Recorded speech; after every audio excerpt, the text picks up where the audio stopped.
You know that feeling where your whole life feels stuck on a loading screen. You keep circling the same decision. Should I move to that city? Should I stay in this relationship? Should I take the risky job or cling to the safe one? And somehow, the more you think, the less clear it gets. In a minute, I'll give you one Stoic question that cuts through that fog and helps you stop overthinking big decisions. And later in this video, we'll turn it into a simple framework you can reuse for the rest of your life. Right now, I want you to do something small. Think of one decision that has been draining you for weeks or months. Name it in your head. Don't make it perfect. Just pick the one that makes your stomach tighten. If you're like most people, you've already done the pros and cons list. You've asked friends, you've watched videos, you've opened job sites at 1 a.m., checked your ex's Instagram, or zoomed in on tiny signs from the universe. And yet, you still feel paralyzed. By the end of this video, you'll have a Stoic decision-making framework you can use whenever you're overthinking big life choices. You'll know how to use Memento Mori, not in a dark, heavy way, but as a clear lens to cut analysis paralysis and finally move. If you don't, here's the truth. You can lose years of your life to this loop. Opportunities expire, relationships slowly die from hesitation, and your self-respect erodes every time you say, "I'll decide later," and don't. How many times has "I'll decide later" actually just meant, "I'm too scared to decide at all"? So why are you really stuck? It's not because you're weak or lazy. It's because your mind is running an old program that was never designed for modern life. First, your brain treats this one decision as if it will lock in your entire future. Move to the wrong city, and your life is ruined. Pick the wrong partner, and your heart is permanently broken. So of course you freeze.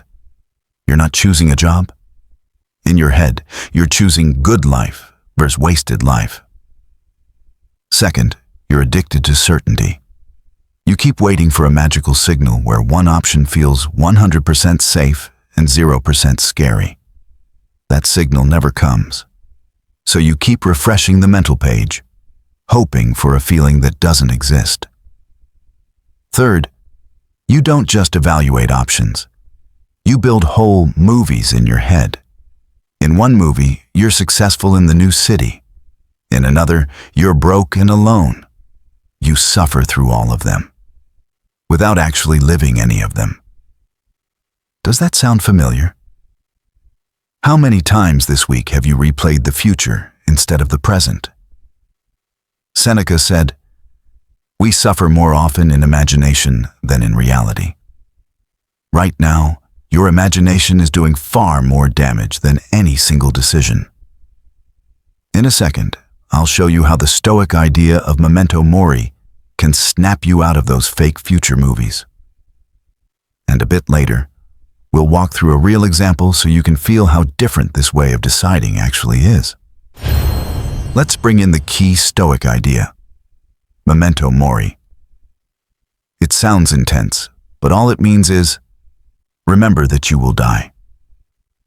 Not in a morbid, depressing way, in a clarifying way. If your time is limited, then not choosing is also a choice, with a cost. Here's a tiny exercise you can do with me right now. Put one hand on your chest, or just notice your breath. Take one slow inhale, and imagine the 80-year-old version of you looking back at this season of your life. Ask yourself, quietly, if I had just one more year to live in this body, which option would I regret not trying? Let the first answer come up. Don't debate it yet. Just notice it. Marcus Aurelius wrote, "You could leave life right now. Let that determine what you do and say and think." He wasn't saying, rush everything. He was saying, let the reality of limited time sharpen your priorities. In a moment, I'll show you how to turn that simple question into a repeatable framework for any big decision. But first, we need to talk about why. Even when you know your time is limited, you still get stuck. Here's the deeper trap. You tell yourself, I don't want to waste my life. So you cling to the illusion that there's one perfect path where you never feel doubt, never feel fear, never feel regret. That path does not exist. So you keep comparing every real option to a fantasy option. Every choice looks flawed compared to the imaginary one. No wonder nothing feels right. Then there's comfort. Staying put feels safe in the short term. Stay in the same city, same role, same relationship. No awkward conversations. No risk of looking stupid. But here's the hidden cost. You trade short-term comfort for long-term resentment. You wake up years later asking, why didn't I at least try? Have you ever noticed how heavy that sentence feels? I didn't even give myself a chance. Epictetus said, it's not things that upset us, but our judgments about things. The city, the job, the relationship. They're not your prison. The story you tell yourself about them is. So let's change the story. Let's build a Stoic framework so that when you decide, you're not chasing perfection. You're choosing with clarity, and then living that choice. In a minute, we'll walk through this framework step by step, and after that, I'll drop you into a real-life scenario so you can feel yourself making a different choice. Here's the framework. Think of it as a Stoic way to stop overthinking big decisions. 4 moves. Move 1. Clean up the question. Most of the time, you're not overthinking the decision. You're overthinking a confused question. Should I move? Is vague.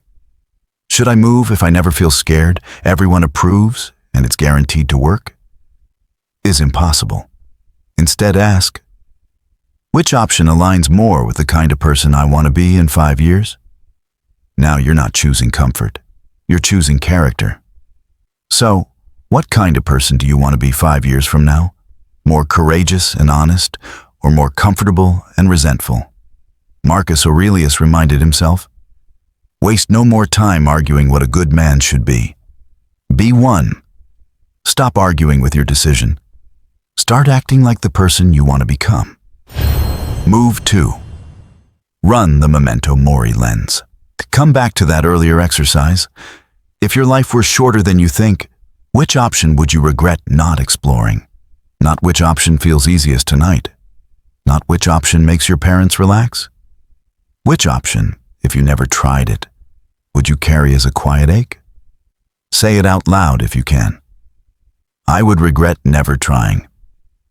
Mastruk. That sentence is powerful. It may not tell you the whole story, but it points your compass toward a life you actually own. Remember, Memento Mori isn't, you're going to die, panic. It's, you're going to die, so don't live someone else's script. Move 3. Do a Stoic probability check. Overthinking big decisions often comes from treating the worst-case scenario as guaranteed. So, pause and ask 3 questions. What's the worst realistic outcome? What's the best realistic outcome? And what's the most likely outcome if I act like a reasonably capable adult? Example, moving to a new city. Worst realistic outcome. It's not a fit. You come back with some debt and experience. Best outcome. You grow, build a new network, open doors that never existed before. Most likely, a mix of awkward starts, some wins, some lessons, and you're still okay. When you see that, you realize your life is not made of glass. It's more like a muscle. It strengthens through use, not by being protected forever. Seneca said, difficulties strengthen the mind, as labor does the body. You're not fragile. Stop making decisions as if you'll shatter. Move 4. Decide once, then shift from what if to what now. At some point, you have enough information, You've cleaned the question. You've run the Memento Mori lens. You've done the probability check. Now you make a good enough choice, based on values and reality, not fear. Then you create a small commitment ritual. Write down your choice in one clear sentence. I choose to paralyze, and I accept that I'll learn from whatever happens. Then choose one concrete action you'll take in the next 24 hours. Send the email, book the call, schedule the viewing. From that moment, your job is not to replay the decision. Your job is to live it. How differently would your life feel if, once you decided, you spent 90% of your energy on doing instead of endlessly redeciding? Let's drop this into a real moment. Imagine this. You're sitting on your bed at midnight. Laptop open. 2 tabs. One with your current job contract renewal, and one with a job posting in a new city that scares you in a good way. Your chest feels tight. Your brain is loud. What if I move and hate it? What if I stay and regret it? What if I'm not good enough there? What if I'm wasting my 20s here? Old you would scroll, text 3 friends, watch TikToks, and promise to decide tomorrow. Tomorrow has already been 6 months. This time, you pause. You remember move 1. You clean up the question. Which option fits the person I want to be at 35? More alive, more honest with myself? You feel a small pull toward the new city. Not fireworks, just an honest pull.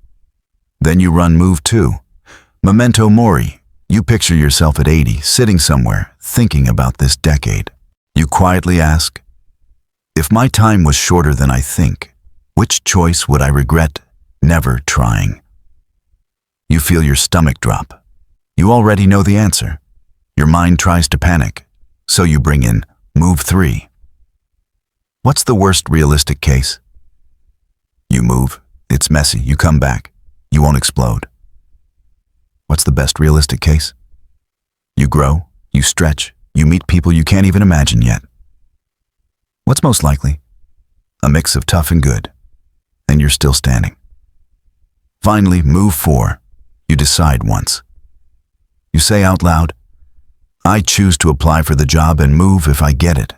I accept the uncertainty. I'll learn either way. You send the application that night. Not because you've removed all fear, but because you're done letting fear be the only voice in the room. That's the shift. Life doesn't become certain. It just becomes yours. So, let's bring it home. Your problem was never just overthinking big decisions. It was forgetting that not choosing has a cost. It was chasing perfect safety instead of honest alignment. Remember these 3 things. First, clean up the question. Ask which option fits the person you want to become, not just the person you are today. Second, use Memento Mori as a compass, not a threat. Your time is limited. Let that fact simplify what matters.